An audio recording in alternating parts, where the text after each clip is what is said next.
Assalamualaikum warahmatullahi wabarakatuh.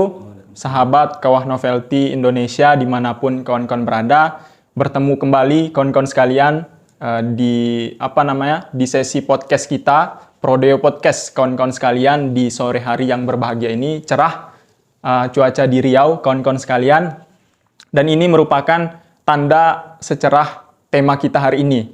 Nah, untuk tema kita hari ini, kawan-kawan sekalian, adalah eksistensi ideologi Pancasila dari generasi ke generasi.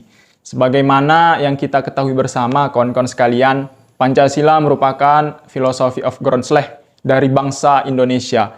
Oleh karenanya, sebagai generasi muda, kawan-kawan sekalian, apalagi Indonesia akan menghadapi bonus demografi di masa yang akan datang, sudah sepantasnya untuk kita semua betul-betul memahami hakikat dari Pancasila dan mengimplementasikannya dalam kehidupan sehari-hari.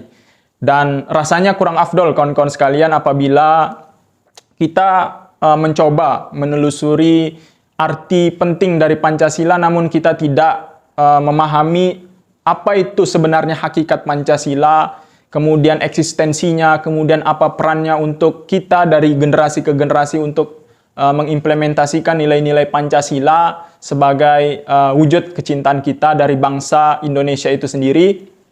Oleh karenanya, pada sore hari yang berbahagia ini, sahabat Kawah Novelty Indonesia dimanapun kawan-kawan berada, kita sudah bersama bermajelis, kalau bahasa kerennya kan, dengan akademisi yang sangat luar biasa kawan-kawan sekalian di Provinsi Riau. Beliau merupakan seorang yang sangat menjadi sorotan di Provinsi Riau karena betul-betul menekuni bidang keilmuan mengenai hukum, kemudian hukum tata negara, kemudian arti penting dari dasar negara kita Pancasila. Oleh karenanya, tak kenal maka tak sayang, oleh karenanya kita kenalan dulu. Selamat sore, Bang. Selamat sore, Bung Huda. Jadi biar akrab kita panggil Bang ya kawan-kawan sekalian. Beliau ini secara umur memang sudah di atas kita, cuman spiritnya ini masih muda kawan-kawan sekalian. Boleh mungkin Abang perkenalkan diri Abang kepada seluruh sahabat Kawah Novelty Indonesia di seluruh penjuru tanah air. Baik, Assalamualaikum warahmatullahi wabarakatuh. Assalamualaikum. Alhamdulillahirrahmanirrahim. Allahumma salli ala sayyidina Muhammad wa ala sayyidina Muhammad. Terima kasih. Bung Huda merupakan anak muda yang luar biasa ya. Saya sudah membaca buku beliau tentang hukum moralitas, ya, luar biasa itu dan sebagainya. Itu saya kira antara saya dan dia tidak jauh beda juga sebenarnya. Bukan lebih hebat dia pada saya. Tapi saya lebih tua, dan mungkin karena itu saja tuh. Perkenalkan, nama saya Jufri Hadwanto Zulfan. Saya merupakan juga masih muda lah ya. Kegiatan saya mengajar di kampus, lalu adalah sedikit kegiatan menulis dalam keseharian saya seperti itu. Nah, baik kawan-kawan sekalian, beliau bernama Bang Jufri Hardianto SHMH. Kalau kami sapa dengan akrab Bang Juf, kawan-kawan sekalian. Beliau akademisi yang sangat luar biasa di bidang keilmuan hukum, hukum tata negara, kemudian dasar negara itu sendiri. Oleh karenanya, Bang mungkin hari ini kita sudah menghadapi sebuah era di mana kita menjadi generasi-generasi yang mengisi kemerdekaan. Kalau dulu pahlawan bangsa kita seperti Soekarno, seperti Bung Hatta, kemudian Muhammad Nasir, beliau merupakan pahlawan-pahlawan yang berada di fase untuk merebut kemerdekaan. Tapi kita saat ini sudah berada di fase mengisi kemerdekaan itu sendiri, kawan-kawan sekalian. Oleh karenanya, apa pendapat Abang mengenai eksistensi Pancasila itu sendiri dari generasi ke generasi? Karena kita sering mengatakan saya Pancasila, namun perbuatan yang dilakukan tidak mencerminkan nilai-nilai Pancasila itu sendiri.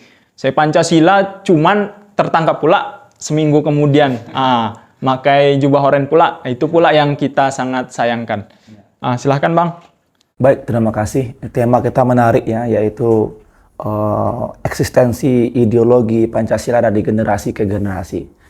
Kita akan mencoba sedikit saja mengulik bagaimana kondisi ideologi Pancasila itu di awal kemerdekaan kita dahulu 45 tahun yang lalu, tahun 45 dulu.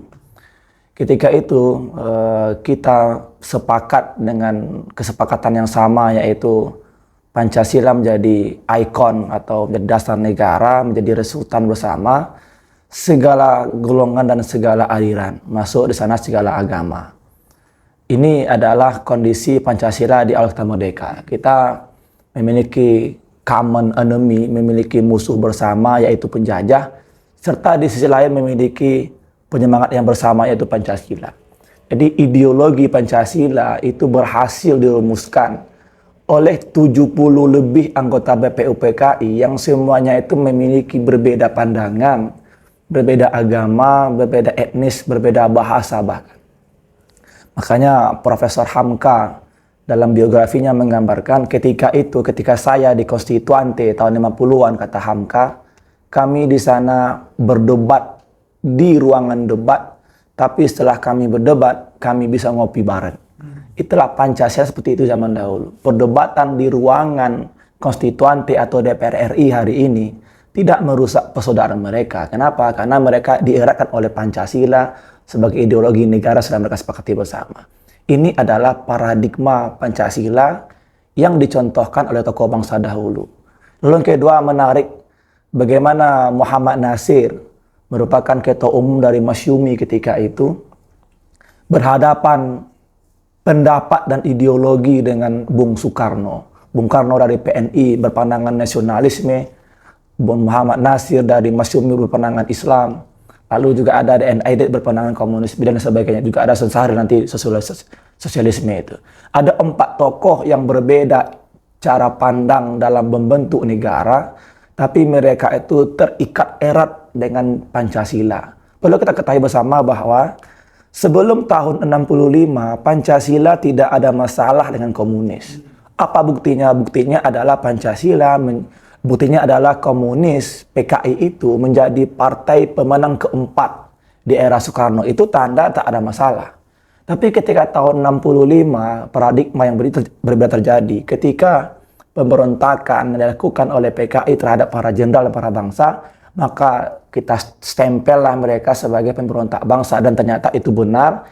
Digali oleh para ahli bahwa ternyata ideologi PKI itu komunisme yang orientasi kepada ateisme itu berbeda dengan ideologi Pancasila yang ketuhanan. Nah, ini merupakan paradigma generasi pertama kita.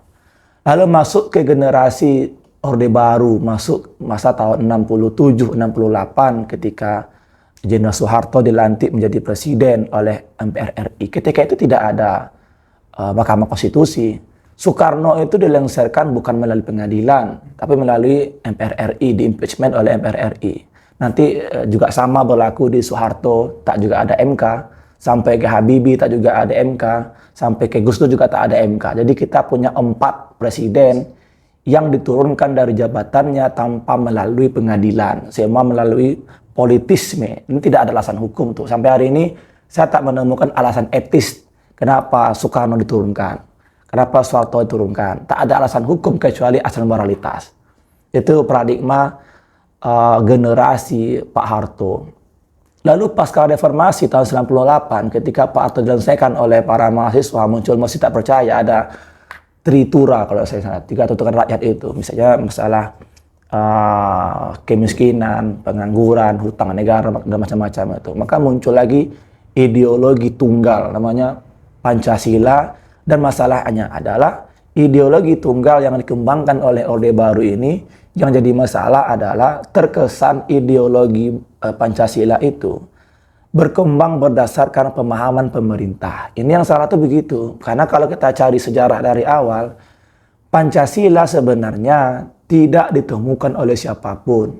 Kalau hari ini kita memperingati Pancasila 1 Juni, itu 1 Juni itu bukan hari lahir Pancasila, itu hari pidato Bung Karno tentang Pancasila. Pancasila itu bukan dibuat-buat, tapi Pancasila merupakan paradigma kehidupan sehari-hari bangsa Indonesia. Misalnya ketuhanan yang Maha Esa. Sejak dari awal umat yang ada di Indonesia itu sudah berketuhanan. Sebelum masuknya Hindu Buddha, kita percaya ada animisme, dinamisme, ada kepercayaan. lalu masuk Hindu-Buddha, lalu masuk lagi Islam, lalu masuk lagi Kristiani dan sebagainya, baru masuk agama. Artinya apa? Artinya ideologi Pancasila pasal pertama Ketuhanan Yang Maha Esa itu tidak digali oleh siapapun, tapi itu merupakan sumber sejarah otentik bahwa berketuhanan itu merupakan sudah menjadi sesuatu yang melekat pada diri bangsa Indonesia. Jadi kalau saya boleh beropini, seharusnya kita harus jujur bahwa 1 Juni itu bukan hari lahirnya, bukan.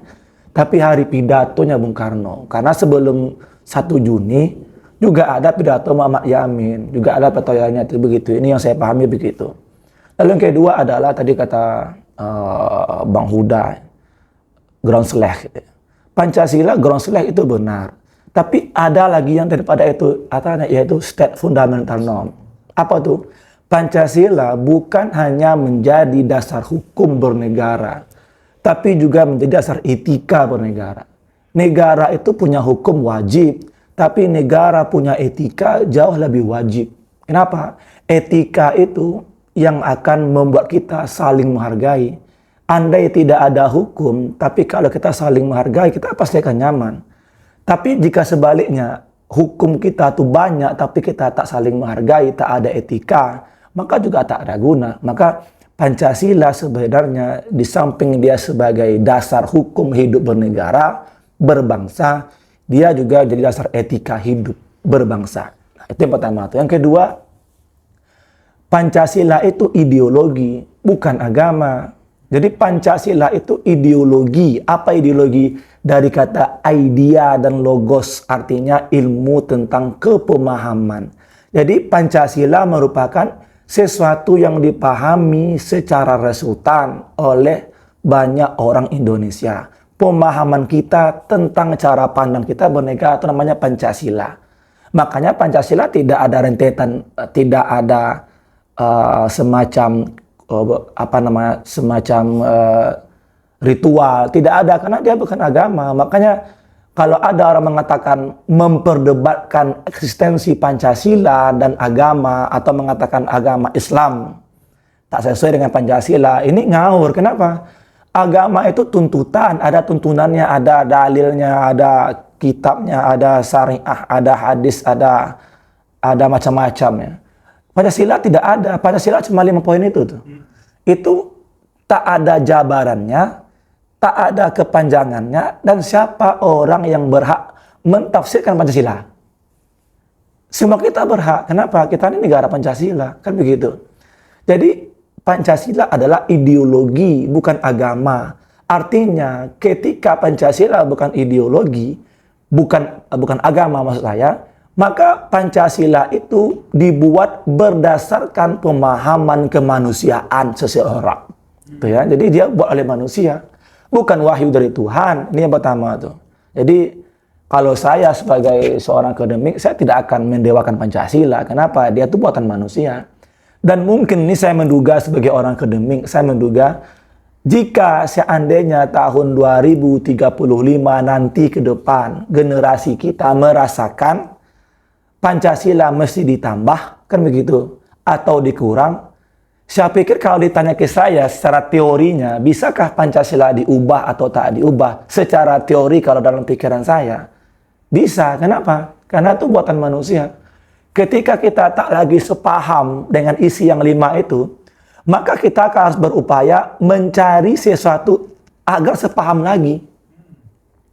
Sesuatu yang dibuat karena kesepemahaman, maka dia juga akan dirubah karena kesepahaman pula. Kan begitu.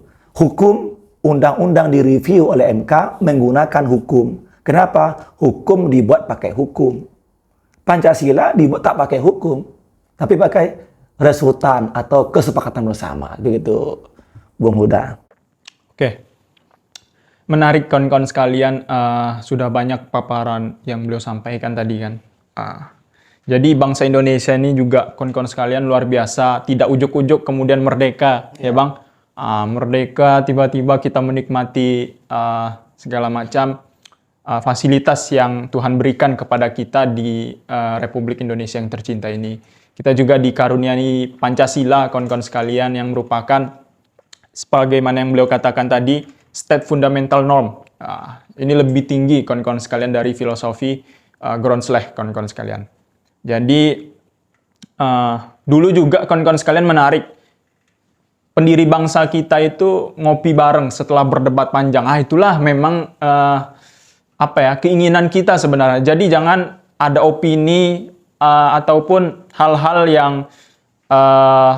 sifatnya akademis kemudian dipolitisasi, kemudian menjadi seakan-akan Pancasila ini Bang penggebuk untuk lawan-lawan politik. Ini yang tidak baik kawan-kawan sekalian.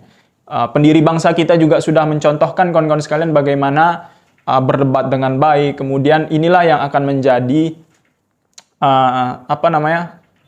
sebuah nilai tersendiri untuk bangsa kita yang besar ini. Kita sudah melewati fase Bung Karno, fase pemberontakan PKI, fase Orde Baru, kemudian kita sekarang masuk fase reformasi, kawan-kawan sekalian. Oleh karenanya tadi juga ada gagasan menarik sebenarnya kawan-kawan sekalian dari pemateri kita, Bang Jufri tadi, bahwasanya di tahun 2035 nanti secara teori kawan-kawan sekalian, ini kalau dipotong videonya ini berbahaya Bang. nanti captionnya Pancasila bisa diganti ataupun ditambah. Itu pula. Ini kawan-kawan harus cermati dari susunan awal diskusi tadi. Oleh karenanya mungkin kita di era reformasi, kawan-kawan sekalian, sahabat Kawah Novelty dimanapun kawan-kawan berada, ini nih Bang, yang paling penting sebenarnya. Relevansi penerapan Pancasila di dalam kehidupan sehari-hari itu seperti apa? Karena ini luar biasa banyak Bang.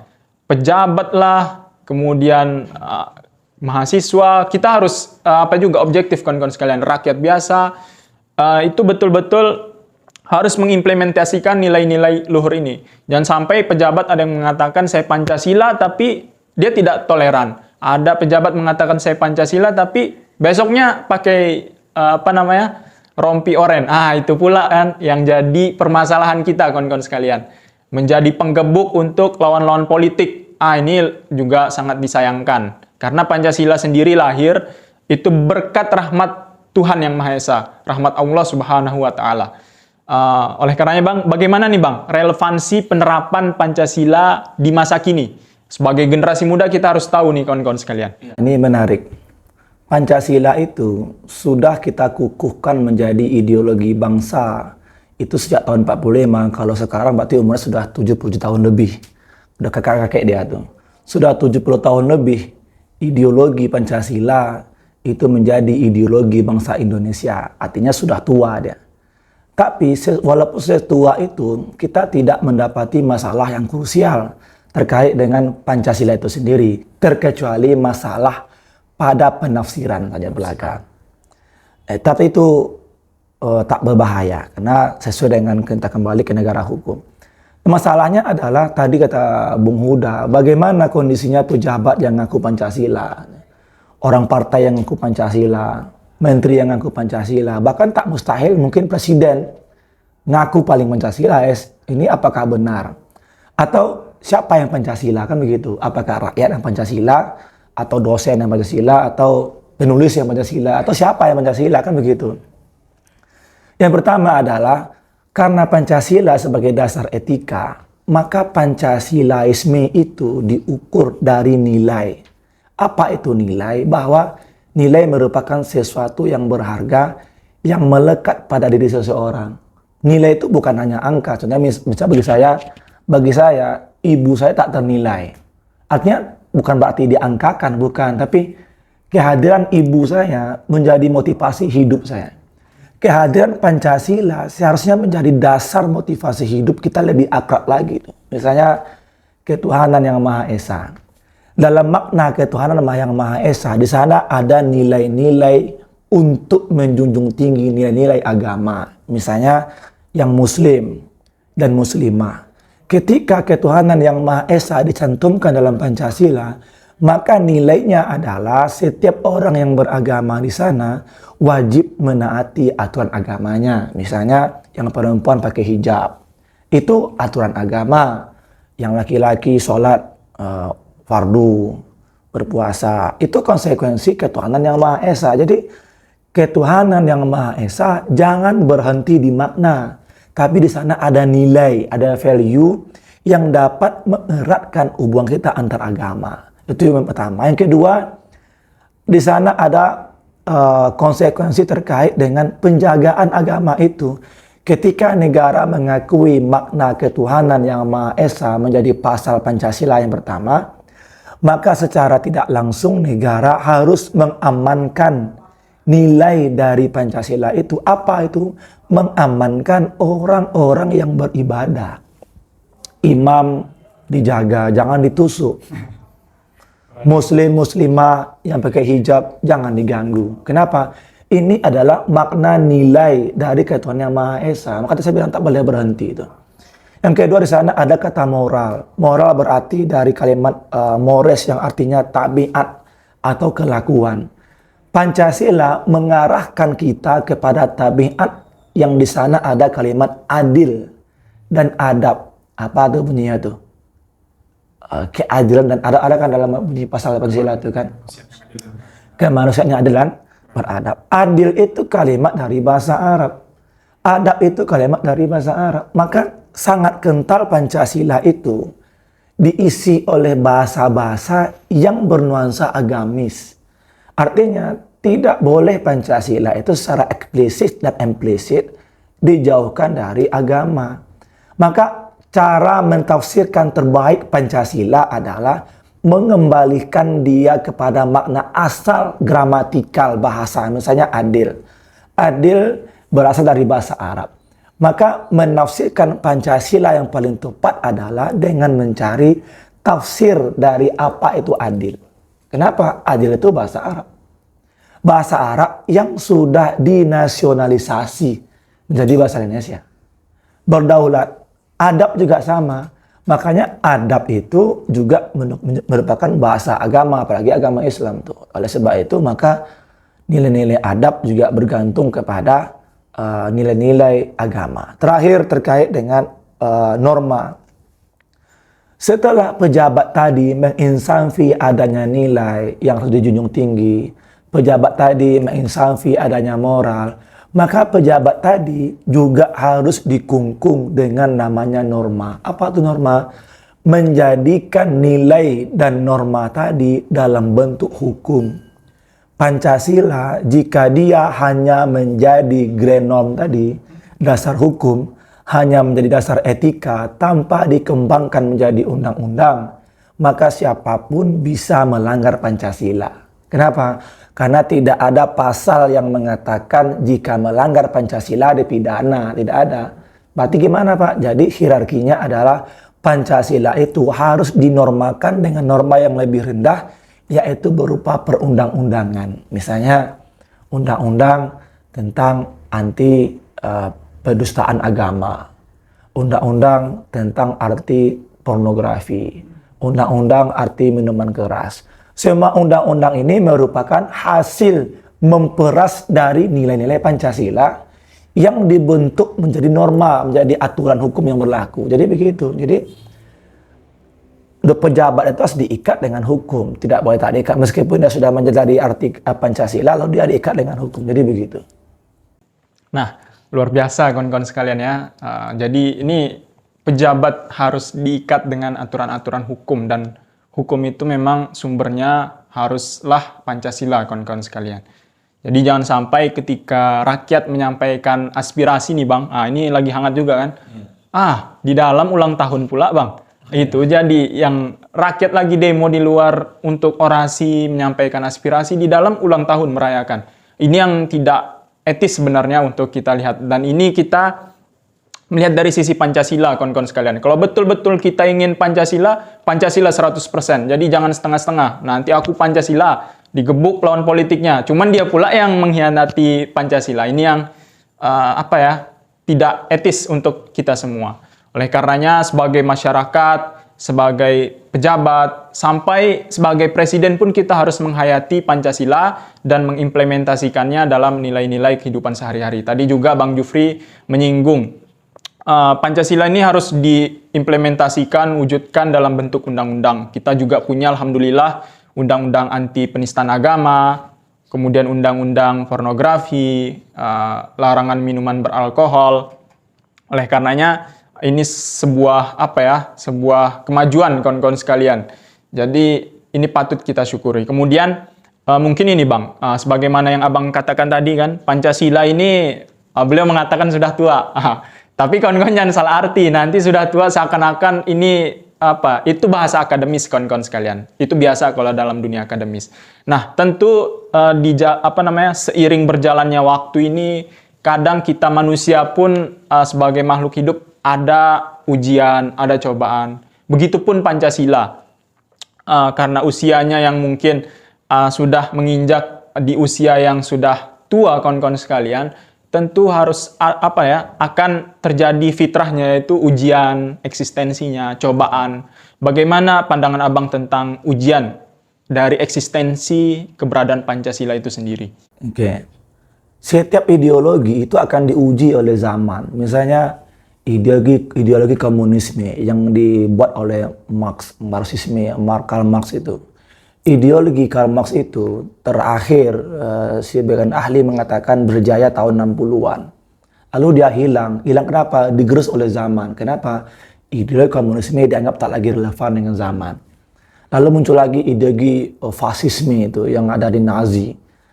Hitler dan teman-teman Hitler itu. Hitler hilang juga fasisme. Lalu ideologi Pancasila. Sama, ideologi Pancasila juga akan diuji oleh perkembangan zaman. Perkembangan zaman itu nanti akan merubah atau akan bertahan Pancasila itu sendiri. Siapa itu Pak? Ya generasi mudanya. Generasi muda itu menjadi estafet penyambung ideologi Pancasila. Ketika generasi muda bersinggungan erat dengan ideologi liberal misalnya, ideologi komunisme Cina misalnya, dengan sebagainya itu, maka ini bisa jadi persinggungan. Kenapa? Karena Indonesia secara ideologi bersifat terbuka. Kita tidak ada masalah, kita hanya memfilter. Artinya masuk, semua agama masuk, semua etnis masuk, semua suku masuk, tapi difilter oleh ideologi Pancasila. Lalu bagaimana cara memfilter itu kan begitu? Yaitu dengan cara memahami nilai-nilai apa yang ada di Pancasila itu. Di Pancasila yang pertama, di sana memiliki nilai agama. Dengan memahami nilai-nilai agama yang baik, bukan ekstrim ya, agama yang baik, yang lurus, maka dengan secara tidak langsung akan memahami nilai Pancasila. Nilai kesopanan, nilai kebudayaan, kesusilaan juga sama. Tapi ketika anak generasi bangsa tidak paham dengan nilai agamanya, lalu belajar tentang Marxisme, Leninisme, ya kan, dan lain sebagainya, itu pasti akan berpengaruh dengan itu. Makanya saya bilang, saya termasuk orang yang kesal jika membenturkan nilai agama dengan Pancasila. Kenapa? Agama itu adalah merupakan fondasi awal sejarah terbentuknya Pancasila itu begitu. Ini fakta bahwa ketuhanan yang Maha Esa merupakan cikal bakal awal dari adanya 4 sila yang lainnya. Makanya dia bintang di situ. Oke, itu yang pertama tuh. Yang kedua adalah Pancasila itu jika dia sudah menjadi etika, berarti dia jadi karakter. Karakter itu apa? Kami bahas kemarin sama kantor Lebaham kemarin. Karakter itu kalau dalam pikiran saya bukan hanya mempengaruhi, tapi juga sudah menjadi bawaan pribadi kita. Kalau agama hanya mempengaruhi, nanti dia bisa hilang. Karena pengaruh itu bisa hilang, bisa datang, bisa kuat, bisa lemah. Namanya pengaruh kan begitu. Anak saya dipengaruhi oleh tetangga sebelah merokok, dia merokok. Besok dia mengaji, mengaji. Kenapa? Dipengaruhi. Tapi jika Pancasila memiliki karakter agama, udah high dia, udah tak lagi pengaruh, tapi jadi karakter dia, maka tak bisa hilang lagi. Dia bisa hilang ketika hilang pula Pancasila itu. Nah, ini dia pemahamannya itu. Jadi sudah jadi karakter, bukan sebagai pengaruh saja. Ya, ini pemahaman saya begitu. Mungkin bisa di-share dengan teman-teman lain nanti itu. Lalu yang ketiga yang saya sampaikan adalah Pancasila, meskipun dia bersinggungan dengan ideologi yang lain, sejarah mencatat Pancasila tidak pernah menyerang ideologi yang lain. Pancasila di tahun 60-an pernah bergandengan dengan komunis, namanya Nasakom. nasionalis, agamis, komunis. Siapa yang menyerang di antara tiga ini? Yang menyerang komunis, agama tak menyerang, nasionalis tak menyerang. Yang menyerang adalah komunis. Jadi ideologi Pancasila sejujurnya adalah ideologi yang mencerminkan karakter bangsa Indonesia.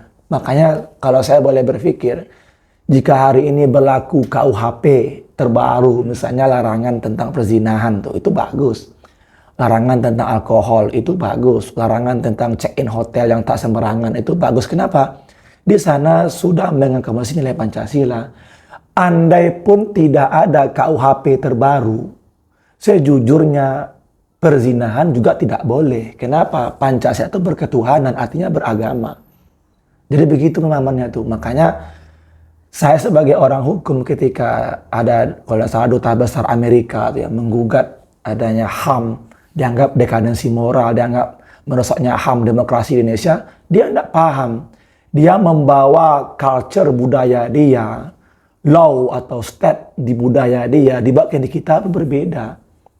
Mungkin ideologi Pancasila dibawa ke Amerika itu tidak laku. Atau sebaliknya, ideologi Amerika bawa ke sini juga tidak laku. Kenapa? Kita berbeda.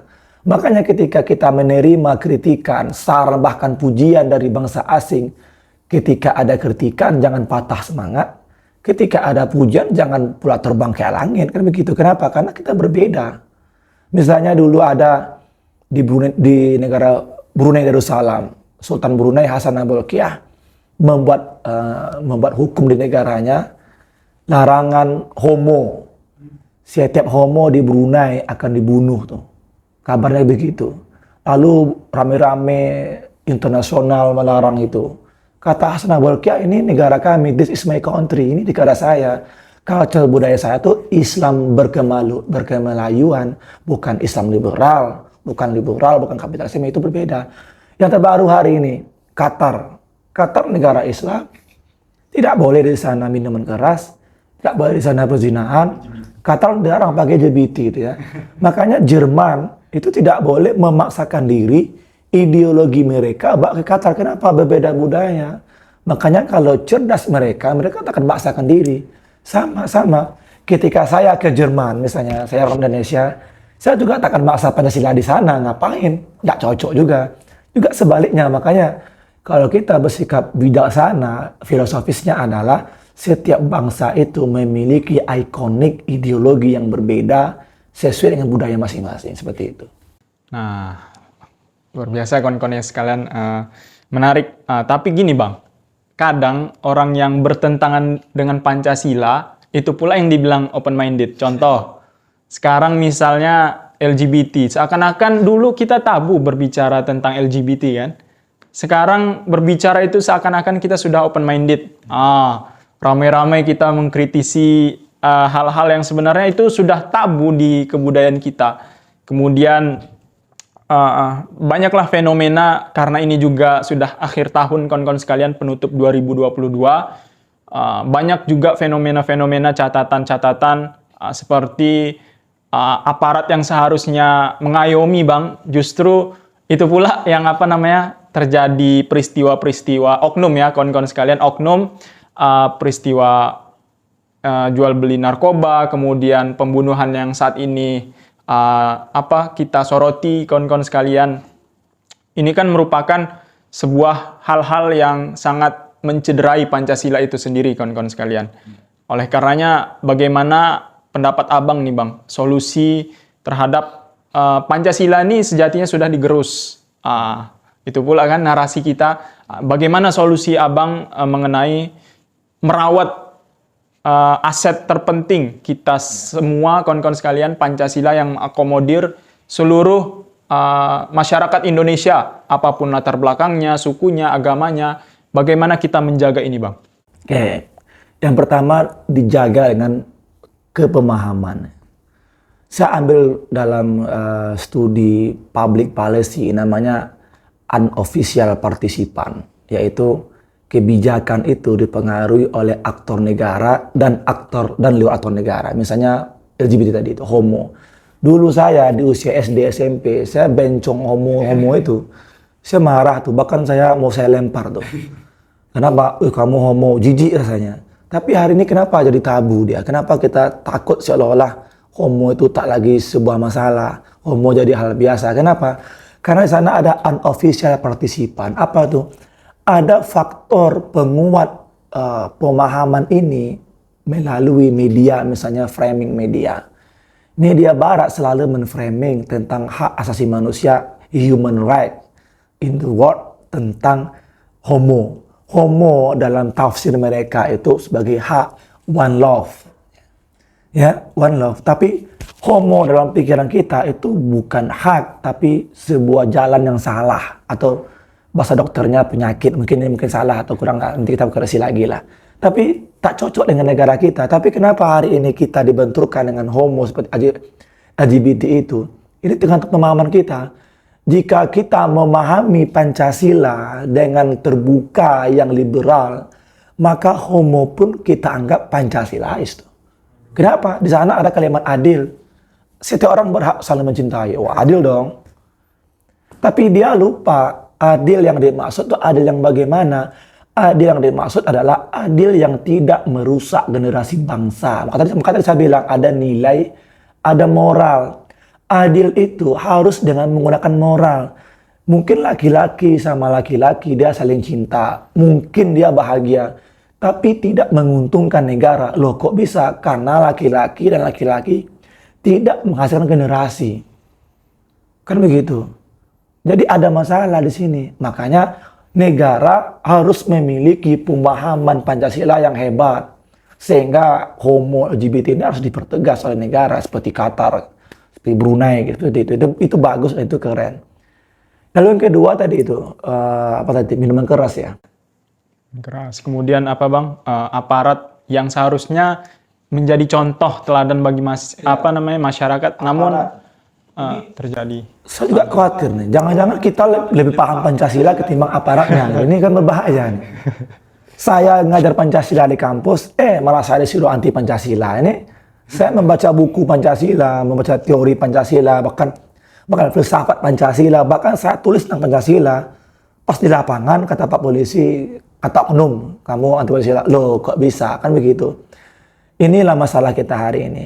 Pancasila itu harus dipahami sesuai dengan konteks awalnya itu bagaimana, kan begitu. Indonesia Pancasilanya itu Pancasila yang sangat dekat dengan nilai agama. Itu intinya yang pertama tuh. Sangat dekat dengan nilai moralitas. Nah, standar moral atau moral clarity di Indonesia itu tak sama dengan di Belanda, di Jerman, di Perancis. Mungkin di Perancis homo itu udah lama dianggap biasa. Mungkin di Jerman homo udah lama dianggap biasa. Tapi di Indonesia dianggap biasa itu baru sekarang, bukan sudah lama. Sekarang pun juga masih masalah kan. Berarti di sana ada hal-hal di luar moralitas. Kan begitu. Kenapa? Baru ada. Bahkan di negara kita, tak sopan pun dianggap tak bermoral. Kamu ini durhaka pada orang tua kamu. Loh, salah saya apa? Salah kamu karena kamu lewat tak bungkukkan badan. Hanya itu. Dianggap tak bermoral. Apalagi homo tuh. Kan begitu. Nah ini masalah kita hari ini. Jadi pejabat tadi saya kira tidak juga di sana ada semacam merasa lebih Pancasilaisme. Kita bisa diskusikan apa itu Pancasila. Tidak boleh egosentrisme. Tidak boleh terpengaruh oleh jabatan dan kekuasaan. Ingat, pemerintah itu tidak menjamin mereka lah yang lebih Pancasila ketimbang yang lainnya. Seperti itu. Nah, itu kawan-kawan sekalian, sahabat kawan novelty Indonesia, diskusi panjang kita sore hari ini yang sangat luar biasa. Jadi aparat juga wajib berpancasila, pejabat juga wajib berpancasila. Kemudian Pancasila ini jangan lagi dibenturkan dengan hal-hal yang sifatnya tidak membangun dari peradaban bangsa Indonesia ini. Pancasila dibenturkan dengan agama dan lain sebagainya. Justru kaum agamis lah yang menjaga Pancasila ini sehingga nilai-nilainya subur, kemudian diimplementasikan kepada generasi muda. Dan juga kepada generasi muda tadi yang saya tangkap dari pemaparan Bang Jufri tadi, substansinya adalah kita wajib merawat Pancasila. Kemudian jangan lagi kita mengimpor nilai-nilai yang bukan kebudayaan kita. Jadi jangan sampai yang dulunya kita berbicara itu tabu, sekarang seakan-akan open-minded. Seperti LGBT, kemudian seperti homo, gay, apalagi lesbi, itu hal-hal yang bertentangan dengan Pancasila. Oleh karenanya kita sebagai bangsa yang berdaulat, sebagai bangsa yang kuat, ini adalah gerakan kita mewujudkan Indonesia yang cerdas, mencerdaskan kehidupan berbangsa dan bernegara. Karena saya sering juga nih kawan-kawan sekalian melihat status story dari pemateri kita Bang Juf ini sering dibuat captionnya mencerdaskan kehidupan bangsa, yang merupakan salah satu amanat dari Konstitusi Republik Indonesia. Oleh karenanya Bang, ini kalau tidak dibatasi waktu, bisa sampai maghrib kita nih mungkin ngobrol-ngobrol kan. Jadi karena keterbatasan waktu juga kawan-kawan sekalian, mungkin sedikit closing statement bahwasanya kalau kata Muhammad Nasir, Pancasila itu akan subur ketika disirami dengan nilai-nilai ketuhanan yang Maha Esa itu sendiri. Oleh karenanya kita wajib untuk menjaga Pancasila, merawat Pancasila dalam bingkai nasionalisme, dalam bingkai keagamaan, kemudian dari berbagai macam latar belakang kita, karena Indonesia ini sangat luar biasa, beribu-ribu suku, kemudian ada bermacam-macam pulau, bahasa, kemudian ada provinsi pula yang dimekarkan Bang, banyak. Jadi ini Indonesia sangat luar biasa kawan-kawan sekalian, dan kemarin juga menjadi tuan rumah dari ajang perhelatan internasional yang sangat luar biasa, G20. Oleh karenanya ingat, Pancasila akan subur ketika disirami oleh nilai-nilai ketuhanan yang Maha Esa. Wajib bagi kita, generasi muda, dimanapun dan kapanpun menghayati nilai-nilai Pancasila untuk menjadi bangsa yang beradab, kawan-kawan sekalian, yang bersumber dari nilai ajaran keagamaan itu sendiri. Mungkin kalau kita sekarang di bumi Melayu, kurang afdol rasanya kita kalau tutup tidak dengan pantun. Kalau ada jarum yang patah, jangan disimpan di dalam peti. Kalau ada kata kami yang salah, jangan disimpan di dalam hati. Ini pula kan, tapi jangan dipotong-potong kawan-kawan sekalian. Tetap nantikan episode-episode terbaru dari Prodeo Podcast, sahabat kawan novelty Indonesia dimanapun kawan-kawan berada. Kita bertemu di lain waktu. Sekian, Assalamualaikum warahmatullahi wabarakatuh.